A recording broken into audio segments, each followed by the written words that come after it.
Bugun sizlarga haqiqiy maxluq ko'rsataman. Bundan qo'rqmasanglar bo'lmaydi. Haqiqiy AMG S63 bo'ladi. Vyexlopini bitta eshiting. Voy, gap bo'lishi mumkin emas. Har bitta gazni bosganda 1 litrdan benzin necha oryapti.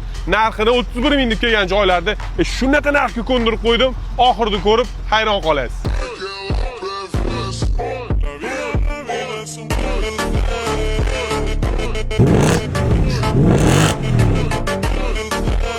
W212 miz 2010-yilda ishlab chiqarilgan 222 ming kilometr bosib o'tgan.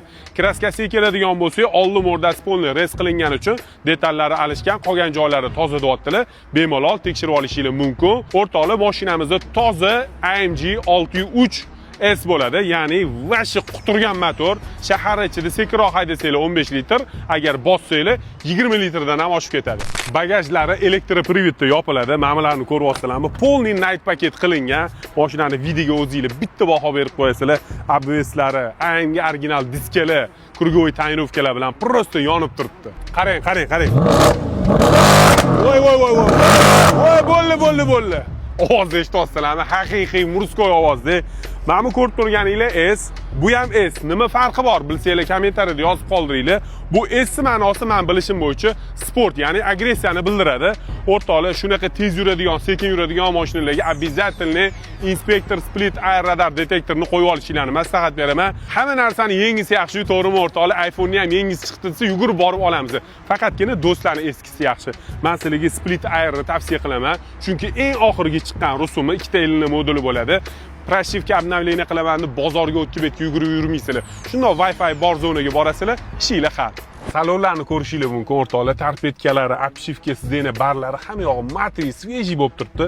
Buni sidenalari ham ajoyib ekan, quchoqlab oladigan AMG sidenalarda abduf abagireflari hammasi ishlaydi. 910 klimat kontrol. Mana richak ko'ryapsizlarmi o'rtoqlar? Richak agar bu joyda emas, mana mashetda bo'lsa qo'rqinglar, bu 63 AMG bo'ladi. Audio sistemalarni ko'rishingiz mumkin. Harman Karbon bo'ladi. Xullas, mashinani ikkitalik panorama lyuklari ham bor. Ideal. Mashina qayta jihoz ekan, lekin egalari aytayapti, dokumentdan hech qanaqa muammo bo'lmaydi, o'zim o'tkazib beraman deyaptilar. Mashinani ko'rdinglar, yoqqan bo'lsa bitta like ayamaysizlar. O'yliksiz ko'rgan bo'lsanglar 31 $700 qo'yilgan bu mashina. Egalari ham pul surishni zararlab 30 ming dollar deb keldilar o'rtoqlar. Sizlar uchun qo'ldan kelgancha 26 ming $600 ga ko'ndirdim. Mashina idealni nahadu cho'kka yuribdi. Bosoradigan joyi egalar nomer har doimgidek pastda, bemalol telefon qilib baraka qilishingiz mumkin. Bizning Zonar kanalimizga obuna bo'lishingiz chiqmasin. Kimda shunaqa mashinalar bo'lsa, bemalol bizga olib kelaveringlar.